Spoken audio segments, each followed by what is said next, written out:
Welcome back to another weekly episode.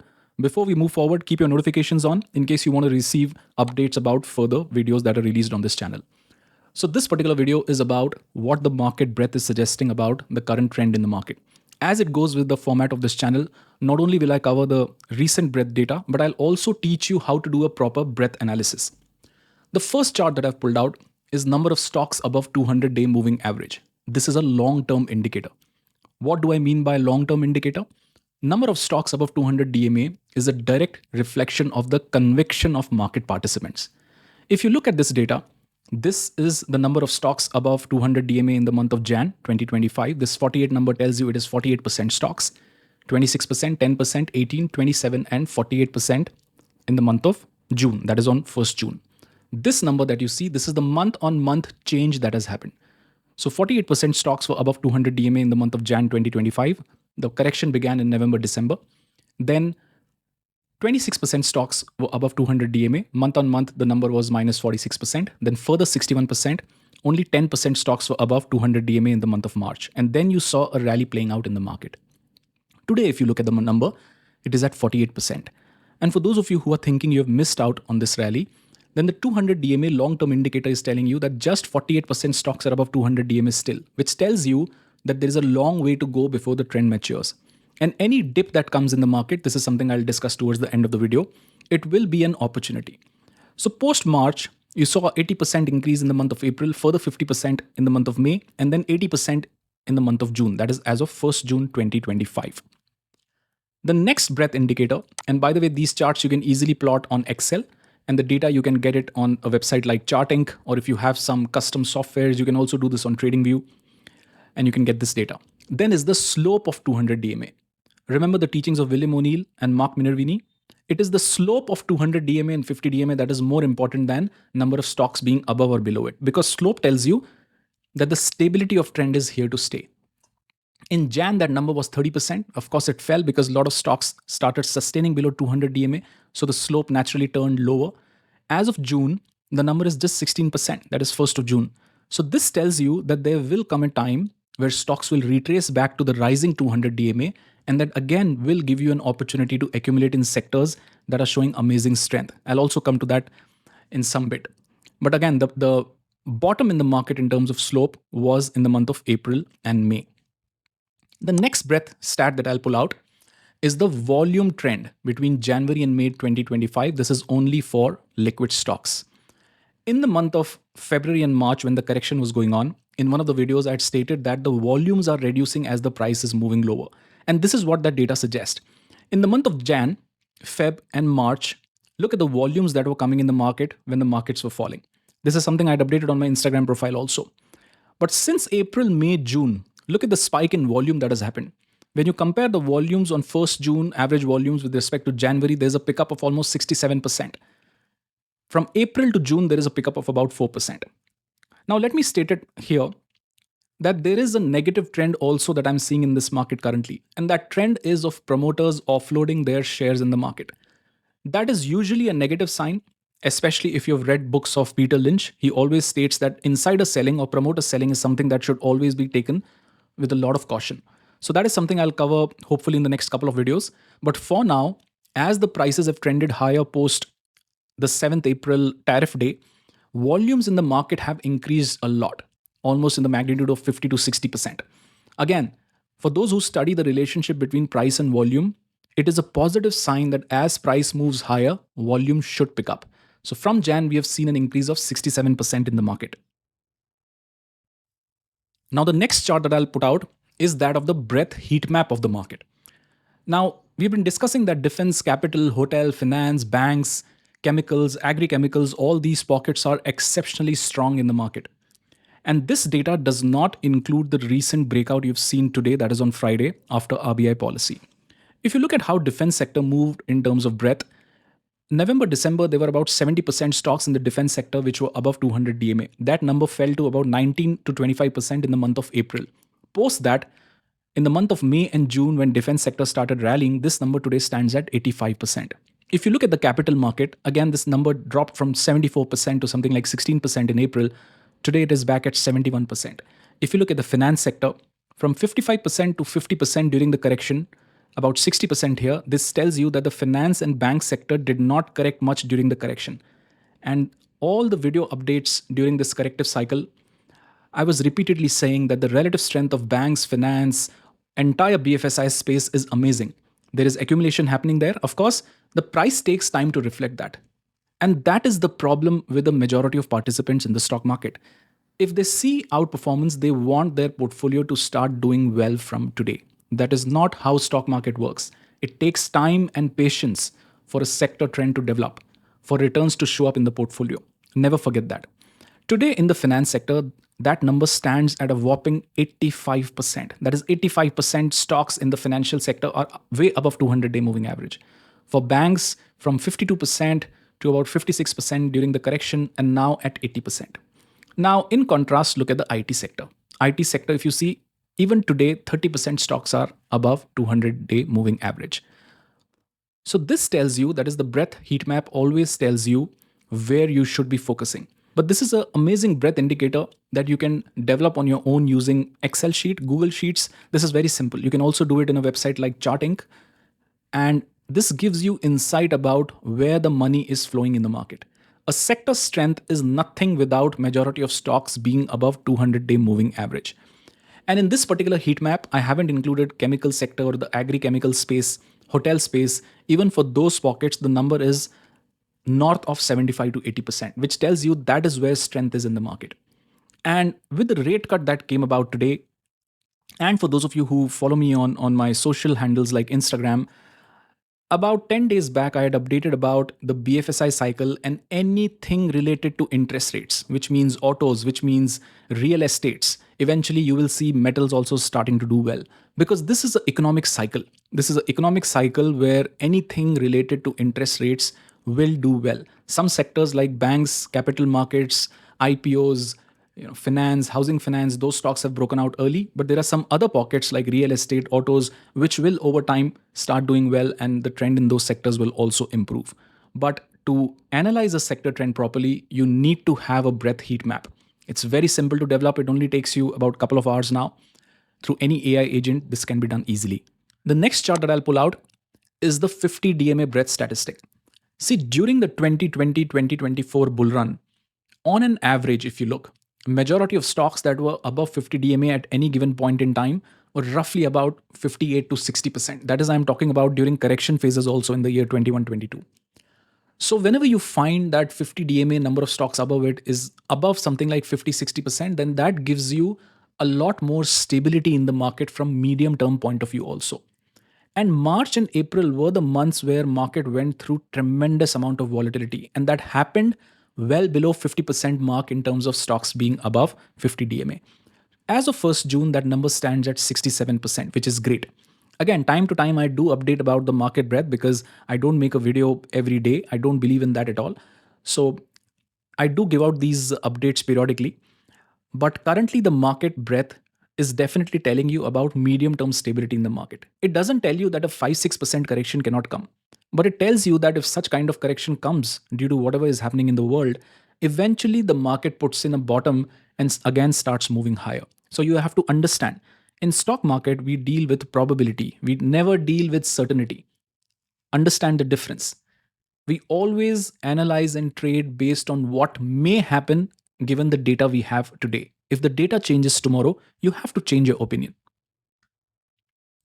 The next chart that I'll pull out is the market cap breadth analysis. Again, this is only for liquid stocks above 200 DMA. If you look at the first category, that is micro cap stocks, about 36 to 37% stocks are above 200 DMA. In small cap, that number stands at 43%. In mid cap, it is roughly at 60%. Large cap, it is at 70%. Again, this is something we have discussed many a times, that the movement in the market is happening in the mid to large cap segment. That is why many of the stocks from the previous cycles have still not recovered from their lows. They have just recovered about 20 odd percent and they had fallen about 50-60%. And this is going to remain this way. I've explained it why in my previous videos, but in one line, if I have to again repeat, whenever the global liquidity tap is off, then the micro cap, small cap space does not do well. Currently, there is a lot of uncertainty in the US. The administration is not working with the Fed. Fed is not working with the administration, and Fed is right. This is something I explained in my last video also. But In India, that is not the case. And that was my case when I spoke about BFSI sector last week, that there is a major bull run that is going to happen because the Reserve Bank of India and the government of India are working together. Whenever Reserve Bank of India or a central bank of a country works with the government, BFSI space will always do well. Club that with inflation also. And India's inflation, at least from stock market point of view, is under control. So let me now read out what William O'Neill and someone like David Ryan believes about market breadth and why computation of market breadth and tracking it on a weekly basis is so important. So, breadth computation is a powerful tool in market analysis that helps you understand the underlying strength or weakness of a market beyond what headline indices show. Indices like, I've added this nifty word, indices like S&P 500 are price weighted or market cap weighted, so a few large cap stocks can mask what's really happening beneath the surface. Breadth metrics exposes this imbalance. Breadth is a direct reflection of market conviction and investor confidence. When a large percentage of stocks are trading above their key moving averages, especially 50 and 200 DMA, it signals broad participation, suggesting that institutional and retail investors alike are buying across sectors, not just chasing a few large cap names. This kind of participation shows strong conviction in the market direction. So as of now, if you look at the breadth indicator, it is about 49%, which means 50% stocks are still below 200-day moving average. So technically, we are not out of the woods yet. That means in terms of stability of trend. Volatility, that is why I feel will continue because the 200 DMA, that is majority of stocks, are still not above it. So any dip would be an opportunity, but don't for once start thinking that this is a one-way trend. At least as of now, based on what market breadth data is suggesting, it's not going to be a one-way trend yet. So why breadth computation is important? First, it detects hidden weakness. Index may be rising due to a few stocks while the broader market is falling. What is an example of this? Nifty is up 1%, but only 18 of 50 stocks are showing strength above their 50 DMA. So this tells you that it is weak internal strength. I'm just putting out some examples so that you can understand properly. Confirm or diverge from trend. If breadth confirms price action, then the move is considered healthy. But if price rises and the breadth worsens, expect caution or expect reversal. The third point is identifying market turns easily. You'll often see at tops that the breadth begins to weaken, and you'll often see at bottoms that the breadth starts strengthening, especially in some sectors. Now that we have recent data, go back between Jan to April and see which sectors, despite of the fact that Nifty 500 was falling, these sectors were also falling, but the internal breadth was improving. Confidence and conviction. Breadth helps you hold positions. It helps you ride out volatility. It also gives you opportunity to buy on dips during a pullback. Again, for example, market declines 4 to 5%, but breadth remains stable. By stable, I mean the number of stocks above 50 DMA from 90% come down to something like 60%. This is a cue to buy on dips. Now, the next slide I'll select is about the breadth outlook and what it is suggesting about the current trend in the market. The first point is large to mid, large cap stocks. Irrespective of sector strength, large to mid cap stocks continue to attract more money in this market. This is a trend that should continue for some more time. Micro cap stocks and small cap stocks. Breadth remains relatively poor in this space. A lot of stocks from this space haven't recovered to a large extent. Mid cap to top 150 stocks based on market cap. Top 150 stocks is the segment that have much better breadth. Most are above 50 and 200 DMA. And last is the sector trend. The theme remains that of selective strong pockets in the market. Banks, finance, defense, hospitals, chemicals, hotels, capital market, insurance, broking, they all continue to lead. If you look at the breadth here, on an average, 77 to 86% stocks are clearly trending higher. Now, the next chart that I'll pull out is what do I think is going to be the path of the market. So this was a chart that I shared with you in the month of March when all the volatility was happening in the market. Broadly, my view was you will see a rally till about September, October, then a pullback. In this pullback, the strong pockets and the sectors are not going to come back and test their lows, and then maybe a sustainable move begins in 2026. I'll just update that chart. Now, largely till about September, the rally is playing out. I don't know whether it is going to pause in the month of July, maybe when the tariff period ends. That is something I don't know. It all depends upon the mood of President Trump.